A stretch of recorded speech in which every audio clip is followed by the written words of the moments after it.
Hello, everyone. Welcome to episode 28 of the Behind the Stripes podcast. I'm Rama, Peroo, joined as always by Cowley College Hall of Famer and two-time JUCO World Series champion Dave Burroughs. Thanks, Rama. Glad to be here. Good to have you back, Coach. Today we've got a guest with us that's been here at Cowley for a long time. Someone we're excited to visit with and get to know more about. But today's guest is Cowley College Vice President of Academic Affairs, Dr. Scott Layton. Scott, thanks for joining us. Hey, thank you for having me on. Yeah, well, this will be awesome. I know we've known each other for a long time, but I'll get to know some things about you today that I'm not already familiar with, so I'm excited. First off, Scott, tell me a little bit about where life started for you. Where were you born and raised? Well, I was born and raised not too far from here. I was born in Ponca City, Oklahoma, and then grew up in Newkirk, so definitely not too far away, which is where I live now. So Terrific. Yep. Good deal. What was life like growing up for you there in Ponca City? Were you involved in some activities or sporting things when you were growing up? Yeah, Newkirk's a pretty small school, and my graduating class was like 38 people. So Wow. kind of everything if you really want to think about small schools. So I primarily played football. In addition to like academic quiz bowl, student council, different things of that nature. And then I don't admit this very often, but I wrestled 1 year as well. It's kind of what you did back then. Yeah. Like, hey, we need somebody at this weight. So can you do this? So it was quite an eye-opening experience. I So, bet. What a small school gives you an opportunity to do a lot of different things. Yeah. So, was that something you really enjoyed being at a small school, or did you look at it at that time that you wish you were somewhere else? What was that? I liked small school atmosphere. I have friends. There's probably about 6 of us that are as good of friends now as we were then. So That's it was great. awesome. Like tight knit. Everybody took care of everybody else. It was a good environment to grow up in. Terrific. Coach, I know you grew up in Oklahoma as well. Was it Bonita, or where was it again? That's where I was born. What was that size-wise like for you? Back in those days, it was, of course, the classification didn't go as high, didn't go all the way to 6A. So 4A was the largest. Bonita was 2A. Oh, was it really? Yeah, Okay, gotcha. yeah. But I actually went to high school down on Grand Lake. There was a small school called Ketchum. Oh, yeah. Yeah, Uh-huh. yeah. I was born in Bonita, but my folks we lived on the lake. So if I could take a walk, take a rock, hit the water, about a half a block away. So Sure. You probably being from Oklahoma, you've heard of these towns then, right? I knew exactly what he was talking about. Excellent. So. Was it same kind of, like you say, it was a 2A, but was it kind of similar in size to a Newkirk? absolutely, Yeah. absolutely. About 40 kids in the graduating class. And, Yeah. you knew everybody, and we just had a all 70s reunion about 3 weeks ago. So there's a lot of people. Well, not a lot. There's some passed on, but had a really good time about 4 weeks ago, seeing some of my football buddies and baseball buddies, and I bet. the stories really grew. So, Yeah. but yeah, we were better like 4 weeks ago than we were when we were in high school. We were better football players and baseball players. Isn't that weird how that Probably turns made out? all A's too, if we just wanted to just get right down to it. Exactly. Brothers, sisters? Yeah, I have one of each. My brother, he's 3 years older than I am. He's a educator just like me. He's a terrific. superintendent at Glenpool. Okay. And my sister's passed away, but I'm sorry. yeah. In terms of, so when you graduated high school, did you go on to college after that, or? I did. I think the plans for me were laid well before then. I was kind of indoctrinated at OSU at an early age. You probably know the Ice Bowl, OU Ice Bowl. I sat through that. My aunt drug you me to the really? game. Oh yeah, yeah. We didn't leave. It was kind of the fan my aunt was, and so then all of our family has basically gone to Oklahoma State. Wow, that's really cool. Yep. So straight on, right after high school, straight on then? Yeah, I attended as a freshman on the President's Leadership Scholarship, and basically stayed there through till I graduated, and I was married during that time. So yeah. Terrific. Did you hold any jobs during that time too, or what? Or any activities while you were in school there? Mostly work. So luckily I got on at the Colvin Center, which is like the student recreation center. And I started as like maintenance, which is a kind of a joke because I wasn't really good at fixing anything. Yeah. I think I just mostly carried the toolbox for the person that knew what was going on. Then kind of moved up into kind of equipment room, and then eventually became kind of a student manager as I kind of became a senior. So Oh, terrific. so that took up most of my time, and kind of the tradition there was go to class, play bat, and you got to know which court you can actually play on. And I definitely Right. started out on the bottom court, so Worked your way up, worked though. my way up. Yeah. Terrific. Coach, I saw you were wanting to say something there, maybe. Well, I was going to say the game has it. I mean, I'm still the same player, but I didn't like it when they raised the goal. Either that or they lowered the floor. I can't remember. I don't know what the problem was. But like I thought I was still the same, and I'm not. So. I know. We all think we're the same, Yeah, don't we? But yeah, for sure. yeah. Now, you mentioned, I'd be remiss not to, you mentioned that you met your wife then when you were at school at Stillwater, huh? I did, yeah. Interestingly enough, when I graduated, I went back to Falls Creek. Our church went to Falls Creek every year, and that particular year, Arc City kind of co-opted with us, and Debbie happened to come on that particular trip, and that's where we met. And man, we basically dated for 3 years and got married. So Terrific. So how long have you two been together now? 33 years. Wow, terrific. Yeah, it's been a bit. So that was actually when I first got introduced to Cowley, because she was a student here at the time. And we were talking about Dr. Pat earlier, and that's the first time I ever met him. And apparently, Debbie did theater when she was here, and which was one of his passions, and Sure, definitely. And I think the first words he ever spoke to me was like, you need to make sure and take care of her. Something along those lines. Memories faded, but something along those lines. Oh, that's great. Yeah. And, for you viewers of the Behind the Stripes podcast, we had Dr. McAtee on here a few weeks ago, and it was great to see him. And sad to say, unfortunately, his wife, Sandy, at the time he had mentioned she was in frail health, and since then she has since passed away. And so, Dr. Pat, we sure love you and your family, and we're sure thinking of you. So, but I'm glad you brought up Dr. Pat, because he's a heck of a guy and did some great things here for the school. In terms of, you got your bachelor's, your master's, and then went on and got your doctorate all from Oak State. Is that right? Yep, correct. So I 4 years after high school, 93, 4-ish. So I think actually 5 years, sorry. And then went on to get my master's degree, and then finished my doctorate in 2015 at Oklahoma State. So yeah, what was the reasoning kind of behind that, wanting to go back and pursue a doctorate? well, interestingly, it was kind of an opportunity. So I'd been kind of taking classes. I really like school, as you can imagine, being in education for all these years. I like learning things, and so I kind of toyed around, and I'd been taking classes randomly, and then I figured out that Oklahoma State would take every credit I ever took in my master's degree toward my doctorate. Oh, terrific. So I found myself about 2 semesters away and I was like, well, there's no reason not to get it done. So yeah. Terrific. In terms of, did you have after college, before you came here to Cowley, was there anywhere you held jobs at or were employed? yeah, I was lucky enough to get a job at Stillwater Public Schools right out of college, which allowed Debbie to stay and finish up. She was 2 years younger than I am, and so I taught physical science there for 9 years, and then I spent a year in Newkirk Public Schools, and then I've been here since 2002.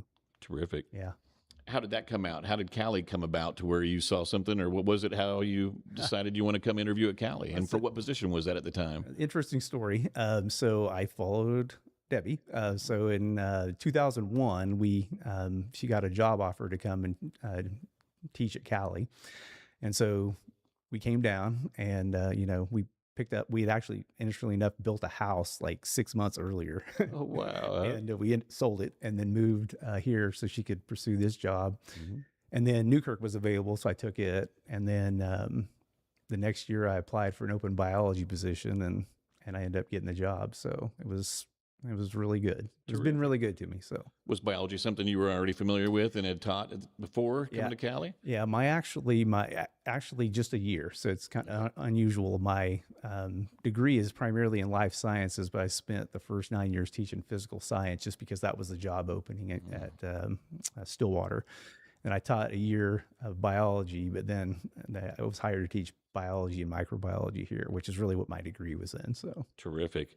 You've had some great success here at the school. What is your current job, though, as Vice President of Academic Affairs? What does that kind of entail for you on a daily basis? Well, I will tell you that the word dynamic comes to mind.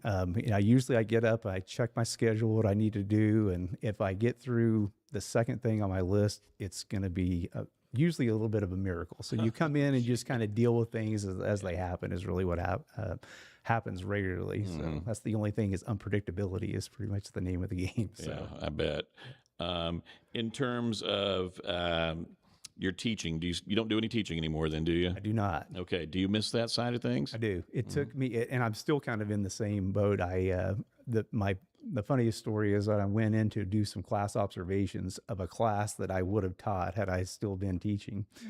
And I was like looking around at the students, and I was like, "Oh, this would have been an amazing class to have." But no, I still miss it. It's definitely a different angle of education. You're focus more on the overview of education as opposed to this specific topic. So Sure, gotcha. You probably during your time at the school here, Coach, over 30 years, there were probably a few different people that held that position of Vice President of Academic Affairs, weren't there? Yeah, I can think about three off the top of my head, Yeah. and that's just thinking off the top of my head. So, yeah, I've seen a lot. Oh yeah, and we've seen a lot of people too, which is neat though. But couples that are at Cowley, you mentioned Debbie being here and yourself too. So there's been a lot of couples that have come through Cowley, and so it's been pretty neat to see that. And she's still here teaching as well. Tell us a little bit of what she does here at Cowley. she's over in the humanities department. She teaches.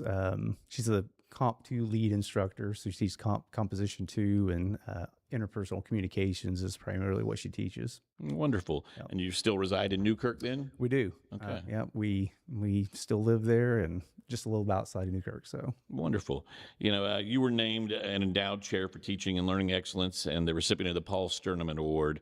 Can you tell us, and that was back in 2008, I think. But it's been a while. Yeah. What was your thoughts on hearing that, and what did that honor mean to you?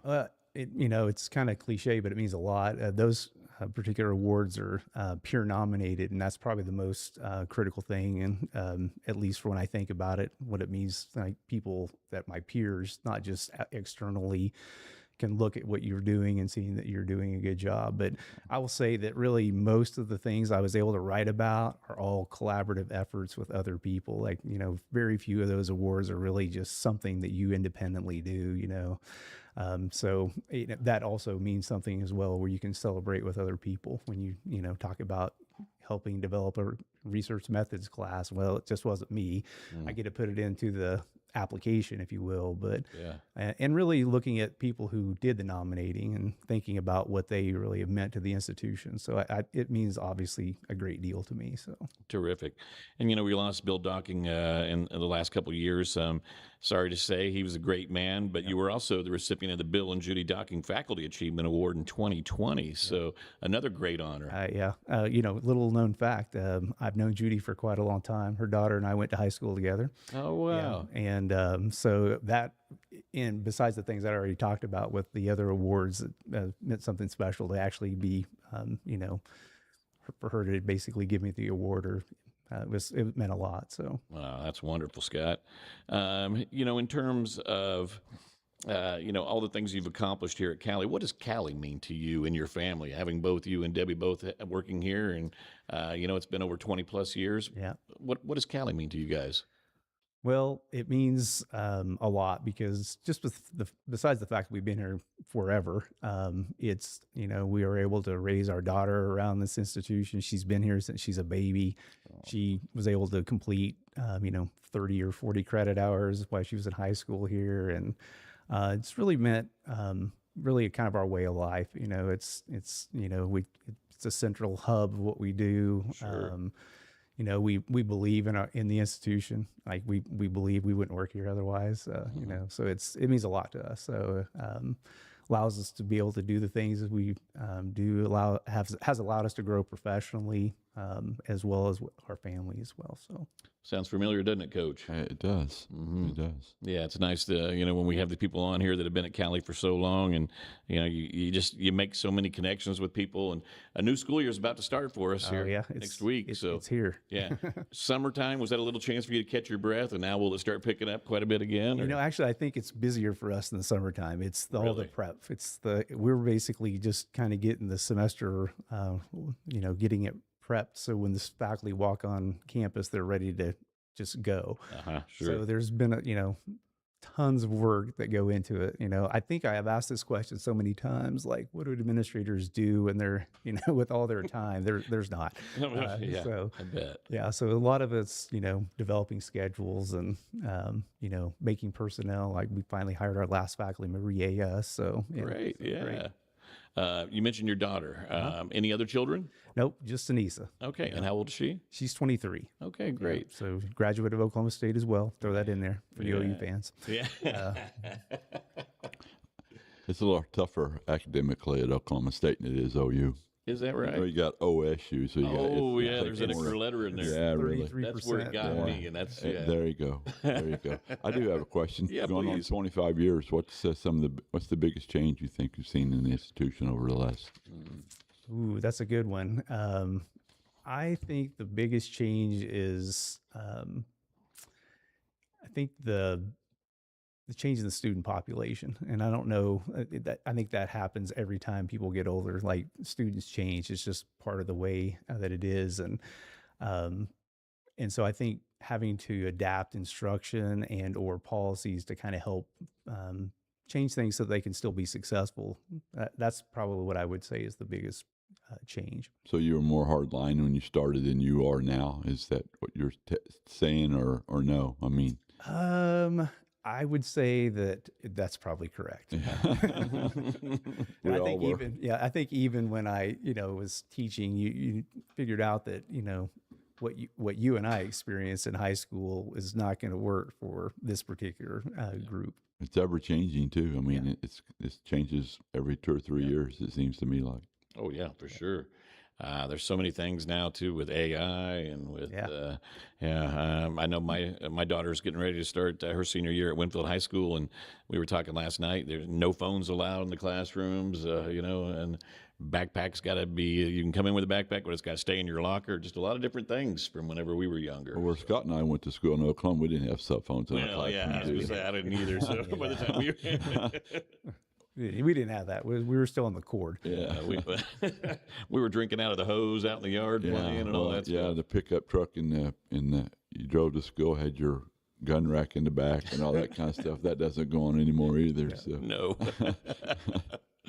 So now you're living out in Newkirk. Been in the same place for quite a while, or 7 years, something like that. We built a house outside of Newkirk about 7 years ago. It was about 10 years too late, but we did it. So, How about pets? Any pets you have? Yeah, we don't have any. We're kind of dog people, so we've had probably 5 or 6 dogs over the years, but we don't have any currently. So yeah, we're the same way. We lost both of our dogs within a few months of each other a couple years ago, and right now we're kind of just in that transition of like to travel. It's a little easier without the pets, but sure miss the dogs though. Yeah, so. Yes, we had a one dog that was really with Anissa since she was a baby, and it died, and we fell into the trap of going to the shelter and have you pick out another dog. She picked out another dog, but it was kind of underweight, and you're like, you can't have it now. So we fostered 2. Oh, really? Okay, yeah. And then when it was time to get the other dog, now we have 3 dogs. We had 3 dogs, and then they've since all passed away. But yeah, oh, shoot, and they become part of the family. Oh yeah. I mean, it's hard to lose those pets. I'm sure, Coach, you've probably had some through the years. We had a little Jack Russell that lived to be 19 years old. That's amazing. Yeah, boy, that is. She definitely was the head of the household. She had it made. She either laid by the vent where the cool air was blowing out of, or the hot air was blowing out of. So, so no one else could have it. No, absolutely. She had it all. Absolutely. But yeah, we raised our family with that dog, and when she passed, I mean, it was a tough day. I know you're a sports fan. I know you're an Oklahoma State Cowboys fan. And Scott and I are in the fantasy football league together, and I appreciate you getting me into that. It's been a lot of fun. But you're Cowboys. Are you still a season ticket holder for football? We are. Actually, my aunt, who I told you took us to the Ice Bowl. We've had the same seats. She's had the same 2 seats since the 70s. So that's great. It's been amazing. So yeah, we still have tickets. I wish I hadn't seen as much OSU football as I did last year. But. Yeah, well, hey, I'll tell you what, it sounds like brighter things are coming, though. Yeah. So the new coach from North Texas bringing his quarterback and some players over. I was telling Coach, I couldn't believe it. They had the preseason top 25 come out, and they were in the teams receiving votes just outside the top 25. Yeah. For a team that didn't win a game in the Big 12 last year. They're thinking he's got some talent this year. And, Well, what was your thoughts on Gundy, by the way? Because 20 years, did great things, but 100%. there always comes a time maybe where it's time for just a new voice or something. But what was your thoughts on him overall? Well, I will say Gundy obviously changed the landscape of OSU football. You got to even give him credit for that. And again, the outsider looking in, I think from my vantage point, I don't know if it was a reluctance to change or didn't have the tools to change fast enough with the changing landscape of college football. I'm not sure which one it was, but I personally think it was I felt like it was a good move for the institution. If you talk to the older fan base, that's a no. Gotcha. But I think it's putting us in the right direction than what we were. One win, it's just tough. Oh yeah, I would bet there's a renewed enthusiasm just about having a kind of the unknown but excitement out there. I thought there was a renewed excitement when the new coach came on, was trying some different things to get the ball in his best players' hands, and it didn't really work out. I think we invented new ways to lose, but Shoot. Now, do you ever go to any basketball games out there too or anything? I don't. My aunt used to, have tickets to that, and so we would pop in there with her every once in a while, but I haven't seen much OSU basketball. So. Yeah. And you talk about change. Back when you were there, it was probably Lewis Stadium. Oh yeah. And now it's Boone Pickens, so that stadium's had a wholesale change. Yeah. Not only the stadium, but the surrounding area. We used to live in an apartment that was right across from Lewis Field. Oh, really? That's where the new practice facility is. They leveled it and just built that new practice facility. I can't remember the name of it, but it's fantastic. I don't want to date you and put you too far, but were you around when Barry Sanders, Thurman Thomas, any of those? Yeah. I hear great story. My brother was there the first year that Barry Sanders was there, which he didn't, split time, I think, with Thurman Thomas a little bit, just kind of spotted. Sure. Kind of more of a kick returner. Yeah. So that was when he lived in a dorm that was like right across the street from Gallagher, Iowa. And so we go in there. Back then, you could just go in places. It didn't really matter. They weren't locked up. And so I see this guy. He's, pretty short. It's 5'8", and all of a sudden he just rises up and dunks the basketball. And my brother's like, "Hey, that's Barry Sanders." At that time, it didn't really register who it was, but now you're like, "Oh, yeah, I was on the same I didn't play with him, but he was out there." So yeah, it was amazing. Like it was fun. Those years were fun. The basketball was great then too. I went to every basketball game back then. So shoot, and that was back with legendary head coach Eddie Sutton. Yeah, gosh darn, Eddie Sutton. What a, and then it was Pat Jones was probably the football coach maybe that time. Yeah. So. If you look back, if you're listening, folks, check out Barry Sanders' final season there at Oklahoma State, because it looks like a video game number. I mean, it is just incredible, the numbers he put up. I think it was 36 touchdowns, 2,300 yards, something like that. It was just unbelievable. But I've got one for you guys. I thought that was one of my favorite memories of Barry Sanders and that rivalry of Oklahoma and Oklahoma State. It was when Barry was a freshman and Thurman Thomas already well established. Everybody knew how good he was. But Barry Switzer was instructing the Sooners team before the game, "Hey, listen, that running back they got starting for him, you bring him down, but you don't hurt him. You don't knock him out of the game," because he didn't want Barry Sanders coming in. He knew what they had behind him, and that kid was just waiting his turn. Yeah, that's amazing. He was. Talking about Barry, they played the Cowboys, I think, one day on Thanksgiving. And he the was Lions, Casillas, the nose tackle from Oklahoma, Casillas, was chasing him, and he lost him, and he had his back turned to him, and he turned around, and he was gone again. He had the unique ability to split his body in twos. Yeah. It was unbelievable. Yeah, it was unbelievable. Yeah, one of my most fun. Even though I wasn't a Cowboys fan, I loved watching Barry Sanders play. I mean, the way his ability to just stop and start again and go, like you just mentioned, Coach, just incredible. And then they had the luxury of having Thurman ahead of them. That's a pretty good guy to learn from too. Pretty tough duo to basically compete with. I think the interesting part about that senior year you're talking about is he didn't play in half. Like he would play till half, third quarter, and sit up such out. A big lead. And I think that year they went to the bowl in San Diego, and we went out and Holiday Bowl. Oh, you were there too? Yeah, we went, and they, he's got shoe in to get the record. I think he already had it for the touchdowns, but for the yardage, and he didn't just set in the last quarter. So and that's something to him. Those records meant nothing to him. No. It was all about just trying to help his team win, and so you got to love that. What an unselfish player! I mean, you see him hand the ball to the referee after every score, just acting like he's he'd been there before. So I miss that. Of weird things is that time that in the OU game where he got a unsportsmanlike conduct. It's Barry Sanders. It wasn't. What did he do? What did he say? I don't know. My gosh. He never lost his cool. No, never. Why would he? Nobody could tackle him. Yeah. That's got to be probably the only time he was ever flagged for something like that. Huh? Weird. The most times he got touched was going through the handshake line where they were patting hands doing a good game. Most of the time, no one put a hand on him. No. No, but your Cowboys look like they got a fun football season ahead of them. So I hope so. yeah. Fantasy football, you've been doing that a long time. How long have you been doing that?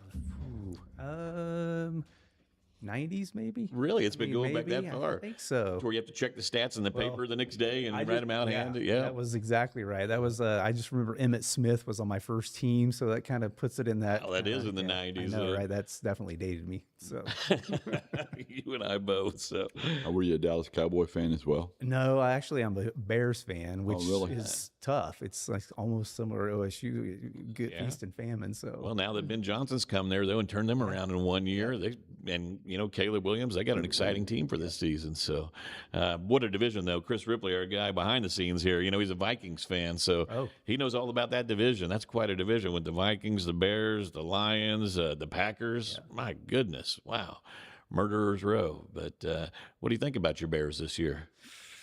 it's hard to tell because of the competition in that league. Is really kind of what you have to look at. I did actually like watching them for the first time in some bit of time. So it's like, they actually have a shot to win, so that's right. It was fun. Yeah, well, I'm excited for football, so I'm sure you are as well. I said the other day I was coming out of the dark ages. No offense to baseball, but I just don't watch baseball very much. But well, right now we're in the dog days of summer with baseball too. It's that point in the season where teams start falling out of contention, like my Pirates, and you're just watching individual players now to see how they do. So. Yeah, baseball can be a bit of a grind even as a fan because it's so long. I mean, 162 is a lot different. There's a different way to approach it than you do a season that lasts 16 or 17 games. That's right. Yeah. I will say I did actually go to an OSU. Watching live baseball is much better than TV. We went to a couple of OSU games this year just to check out the new stadium. So it was fun. Yeah, we've had a lot of guys go down there over the years. Yeah. So. A lot of guys. Yeah, that's been a great program for us, for kids that have left from Cali and gone on and done some really good things there. So,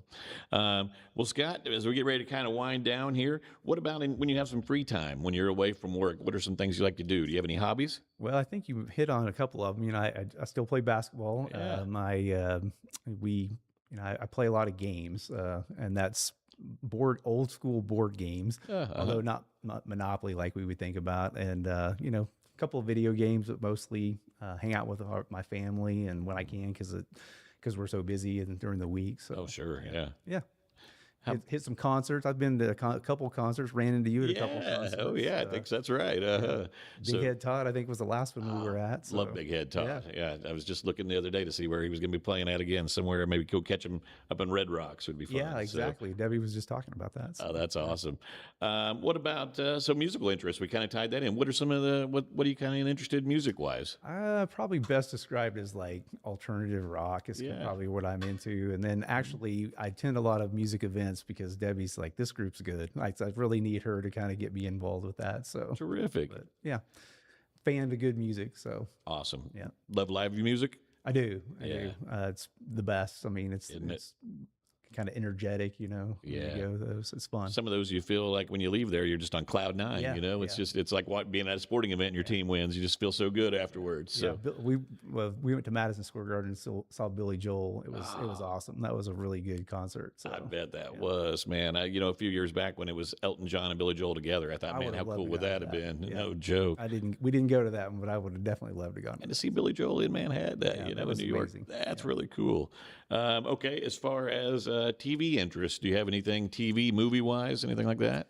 I'm a huge Marvel movie fan. Really? I watch, but they're kind of winding down. We're waiting for Doctor Doom to come out. It's the next one. Right. And then we do a lot of kind of comedies. I don't know if you've heard of Rooster. It's the new one with I'll call him Michael Scott, but from The Office. Yeah. It's great. It's kind of about college. It's kind of funny. You look at the the characters, and you're like, I've had that student in class. I've definitely seen that student before. I've worked with that faculty member before, so it's pretty fun. So. Terrific.